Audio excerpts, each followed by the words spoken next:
श्रीगौरी वक्त्रपद्मार्का श्रीविघ्नेशा गजानना उत्तिष्ठ सुरसम्पूज्या त्रैलोक्यं पालनं कुरु श्रीगौरी वक्त्रपद्मार्का श्रीविघ्नेशा गजानना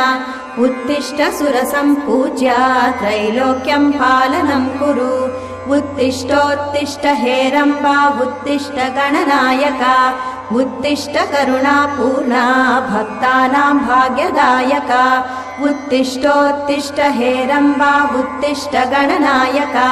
उत्तिष्ठ करुणापूर्णा भक्तानां भाग्यदायका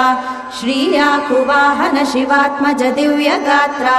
श्रीभिन्नदन्तधनुजान्तक सूक्ष्मनेत्रा सर्वार्ति दुःखशमना फणिराजसूत्रा